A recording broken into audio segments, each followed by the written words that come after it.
खैबर पख्तूनख्वा हुकूमत ने मनशियात फरोशों के खिलाफ क्रैक डाउन का फैसला कर लिया है। वज़ीर एक्साइज खैबर पख्तूनख्वा ने मनशियात के खात्मे के लिए 15 दिन की डेडलाइन दे दी और गफलत बरतने पर अफसरान के खिलाफ कार्रवाई का हुक्म दे दिया है।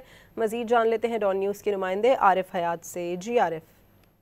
जी बिल्कुल, खैबर पख्तूनख्वा हुकूमत ने बड़े पैमाने पर मनशियात के खिलाफ क्रैकडाउन का फैसला कर लिया है और स्पेशली जो आइस नशा है उसके खात्मे के लिए सूबाई वजीर फखर जहान ने 15 दिन का डेडलाइन जो है तो वो दे दिया।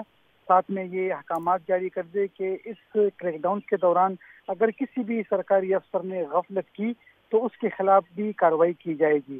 जो आइस तैयार करने वाली फैक्ट्रियां हैं तो उनकी निशानदेही करके उसको फौरी तौर पर सील करने का हुक्म भी सूबाई वजीर ने दिया और साथ में कहा कि इनके खिलाफ जो गली मोहल्लों की सतह पर भी ऑपरेशन करने की उन्होंने हिदायत दी कि जितने भी आइस फरोश हैं और अगर इनसे मुतल्लिक जुड़ी जो भी चीज़ें गली मोहल्लों की सतह पर मिलती हों तो उनके खिलाफ भी सख्त सख्त कार्रवाई की जाए। मनशियात के खिलाफ क्रैकडाउन के डेडलाइन के बाद एक रिपोर्ट तैयार की जाएगी जिसमें तमाम कार्रवाइयाँ दर्ज होगी और फिर वो रिपोर्ट वज़ीर आला को पेश की जाएगी। इसके लिए भी 15 दिन का हतमी डेडलाइन जो है तो वो दे दिया गया है। 15 दिन में इनके जो कार्रवाइयाँ हैं मनशियात फरोशों के खिलाफ वो जारी हैं, लेकिन स्पेशली आइस का जो नशा है तो उसके खिलाफ सख्त सख्त कार्रवाई करने की हिदायत जारी कर दी गई हैं।